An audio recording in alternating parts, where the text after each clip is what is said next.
We're currently on Lady Moonlight. So yeah, let's take a look at her skills. Okay, so whenever splash triggers, we'll deal damage to the Warlord. Got it. Okay, every second turn we'll summon a Nightfall to the first row. And then on top of that, every 6th turn we'll deal damage to enemies for every Nightfall. So a couple things are going to happen. We're going to see some extra damage happen once splash triggers. And then probably want to avoid having heroes right next to each other because splash hits adjacent heroes. On top of that, we want to make sure we destroy these Nightfalls once they come into play. And then before the 6th turn, we want to destroy as many Nightfalls so that we don't take the damage for each Nightfall. Okay, we do have 2 attempts, and we do have a couple of days in order to get this done. If we don't get it here, again, we do have those legendary chests in the Mighty Pass and the League. So yeah, we'll see what we can do here. All right, so let's hop right in.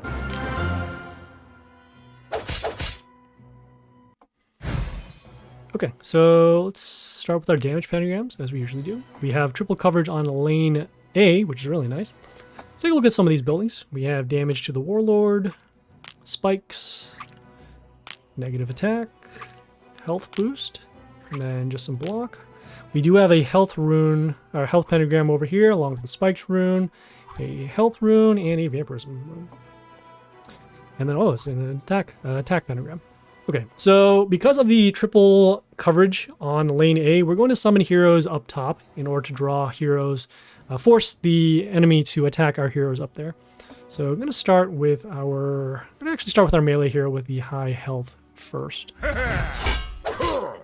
It would be either this or summoning this range hero on A1, but more likely we're going to go with the large defense stats, and then if this hero can survive, then we'll summon our range heroes after.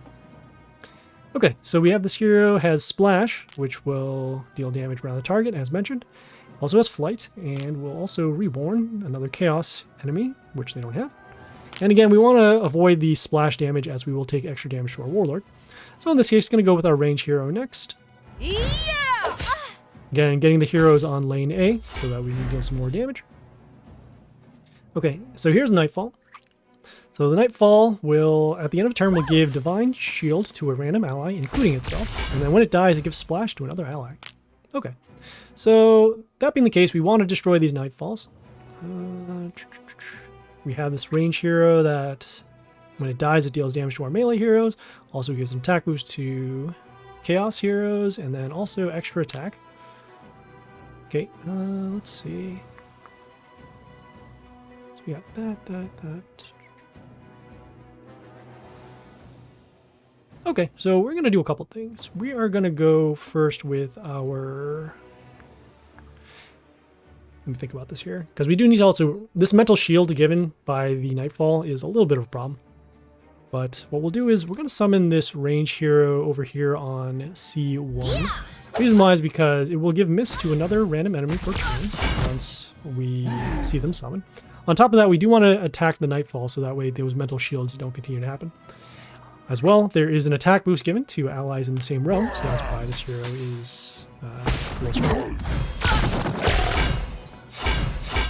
Okay, we have this melee hero gives a skill to our heroes to, when they die, deals damage to the adjacent allies, and then also will deal damage at the beginning of the turn. And then summons a Moral. This Moral here will give a health boost to the Warlord, which is here. Okay, so gonna go with our Shark summons. And the reason why is because we do want some attackers, or either to attack these heroes or perhaps to block. Okay, we do have some combat over here. Do want to get rid of the Warlord because it also deals damage at the beginning of the turn. So I'm going to do a shuffle and see if we have any ranged heroes.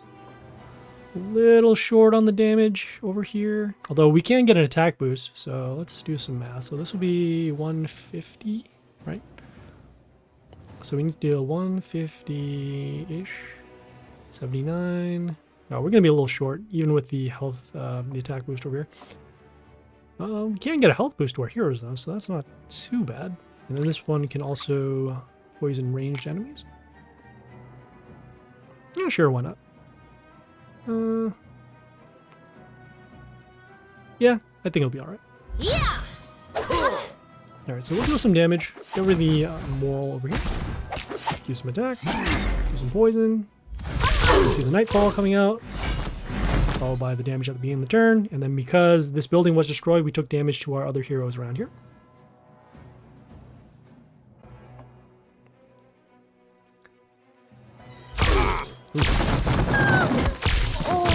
Ouch. Okay, a lot of things just happened. So this hero, it came to play, dealt damage to all of our heroes, and then also dealt extra damage once it attacked. So that's why also this hero was destroyed. The Justia can't give miss to the hero that is summoned, so that's why it was destroyed. We will need to get rid of this, so what we'll do is we'll summon this melee hero next. Summon over here on C3. Okay, it has this little extra damage skill when it attacks. It will also get block at the end of the turn for every wounded enemy, which in this case is just this one. Okay, we have this range here. This melee hero next has flight and splash. Also gives spikes around. Okay, still gonna go with this melee hero and actually gonna place it over here on B3 because of the damage. Alright, so those are the Nightfalls. We took a little bit of damage, but that is okay. This hero here has evasion, also can get an attack boost to allies in the line for every enemy on the field. And we're gonna summon something to destroy this very soon. Might not have to though, because of the damage pentagram. So again, with our random damage plus the damage pentagram, we can destroy this. So going to continue. I'm going to summon this melee hero over here on D3 just to cover the lanes. Random damage. And we have the damage over there. On top of a hero being destroyed, we do get an attack boost for every enemy being destroyed. So each one of these heroes have their own form of protection. Okay, except for that one that just died. But this one here does have block, and then this one here has mental shield. Okay, and we're facing with another one of these heroes. That is fine. Gonna go next with this melee hero over here. Easily. Okay, this melee hero will give block to our allies at the end of the turn, and then more importantly, when it or any other ally is attacked, we'll deal damage to them. Got some splash damage happening over there. This hero, okay, this new hero has splash. Also, when it dies, it deals damage to all of our heroes, and then also summons these instant kill runes. I think it's fine. I'm gonna go with this melee hero next. And the reason why is because this melee hero will heal whenever it attacks, and more importantly, it does a couple of other things. It gives an attack boost whenever we kill something, and then when we heal, we'll deal damage to the enemies. So we just attacked this, and then once the damage was done, we healed back. Alright, so another one of those flight heroes. We're going to go next with our attack boost over to our male heroes, which in this case are these. Also going to do a shuffle and find some heroes that we can place behind the melee heroes. Yeah, this one's fine. Okay, so in this case, going to go next with our range hero over here. Summons a totem in front of itself. And then also summoning it on the damage, the attack pentagram, so we can get some more attack. Okay, here's the Nightfall. Whoa! Okay, so we have the Strick over here. This Strick, it gets it deals extra damage for enemies that are on the field, then also gives splash. Okay, so let's see. So we have combat to heal damage, do damage over there. Still have to face the damage off of this hero, but I guess this melee hero isn't bad. I'm gonna actually summon this melee hero just to block. This hero also, when it dies, it deals damage to a random wounded enemy. Which, in this case, after the damage pentagram, this is the only wounded one. As you can see, we're still getting attack boost because of the Ogre over here.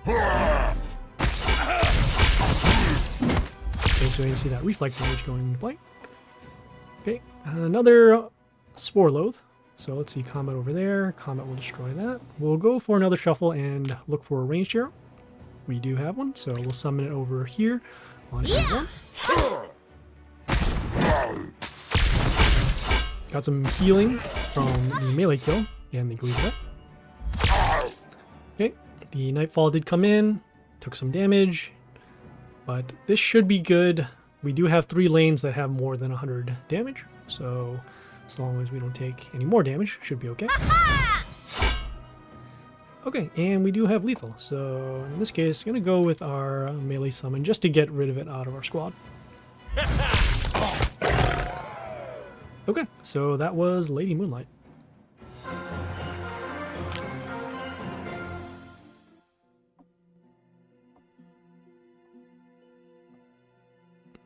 Okay, as you can see, we did complete a quest for the Legendary chest.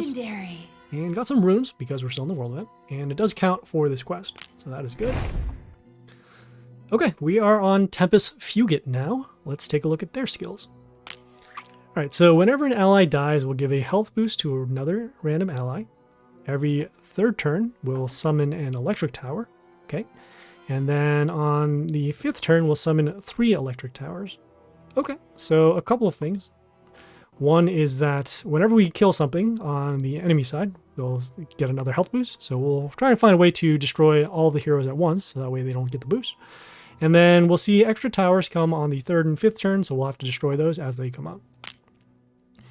Okay, I'm going to switch over our skin to the Geisha, and the reason why is because we faced this boss before. And the Geisha has this vampire skill, which will allow us to deal damage to the towers in the beginning. You can also do it with the Atom skin too, and specifically the Atom skin because of this damage skill to all enemies. So you can use this in order to destroy the towers at the beginning, but as mentioned, we're going to go with our Geisha. Also, the Geisha does have that other skill to kill all wounded enemies, so if we do need to wipe out the board, we do have this as an option, along with these summons as well. We'll do that. Okay, heading back to the Dungeon Trials, and we will face Tempus Fugit. So yeah, let's go.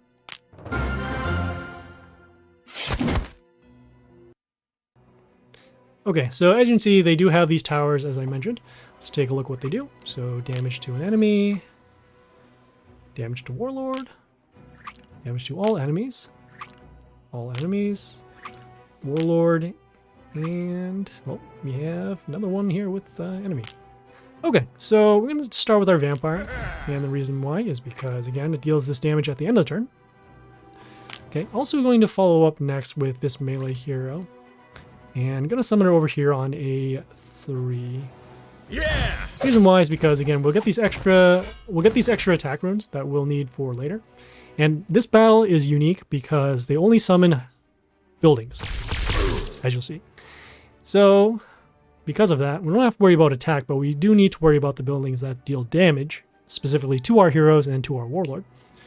So this building here, it deals damage to our Warlord for every hero on the board, and then whenever any hero dies, will deal damage to us. And then this attack boost skill won't matter because they don't have attackers. However, any tower that is destroyed will count as damage to us, so we want to make sure that we have that handled. Okay, so let me see here. This one. Oh, it only gets an attack boost for that. Okay, so that's possible. Yeah, we could actually use this to try and speed up the battle. So we're going to go next with this Mizu over here on A2, or A1 rather. Yeah! We'll destroy a tower, we'll take some damage, but we'll also gain some health back because of a melee kill. Okay, so next turn we're going to see those electric towers come up. Do want to wait until we have a couple more heroes out, so that way we'll get a clean board, and then we can also continue to attack. Okay, so we have another Tesla X again. Gonna do a shuffle and see if we can find some stronger heroes. Okay, this hero here deals damage to all heroes except Chaos, so that would actually wipe out our Charm, which we don't want. But we do have a strong attacker, so let's go with that. And I'm going to summon them over here on B2, so we can get some damage over to this building. Yeah! We got some freeze runes. Cool. And then now we have that tower. This tower here, this electric tower, deals damage to all of our heroes. Okay.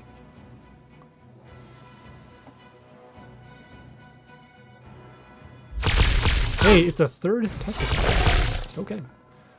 Let's see, so we'll have, how much damage are we getting with this? This is, okay, so roughly around 200.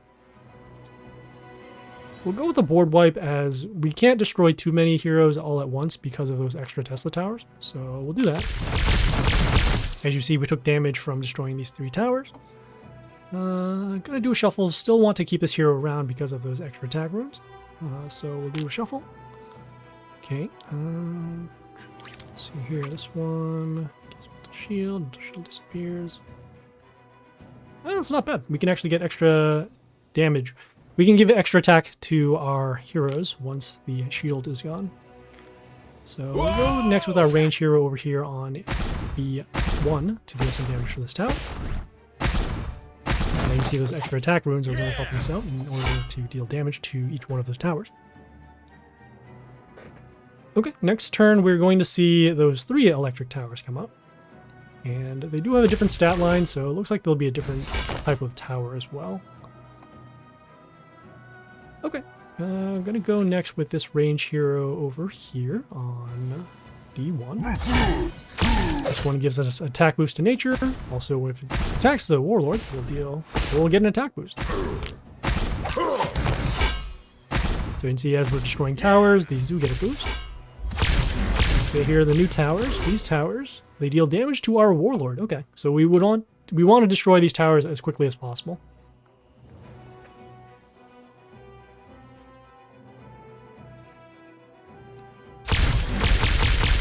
So we're taking some damage. Got some shields that are broken. Okay, I'm gonna go next with this melee hero over here on B3. This one will deal damage whenever it damages the Warlord to another enemy.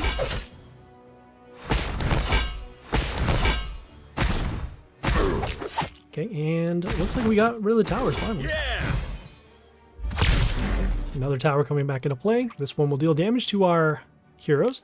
More importantly, because we do have these metal shields and we do have the Apollo out in play, anytime any mental shield disappears, we'll get an attack boost. So as you can see, these heroes are now much stronger. Okay, gonna go next with this melee hero over here on C3. This one gets an attack boost for every Chaos hero on our side, and then also if we summon another Chaos hero, we'll get some more extra attacks. But I guess that won't be necessary because of the extra damage we've been dealing, along with the extra attacks with the charm. Okay, so that was Tempus Fugit. We are now done. Why did that say Breath of Ice in the background? That was weird. Legendary. Hey, 1 Cave Blair. Not bad. Okay, so we do have 2 of 3 now.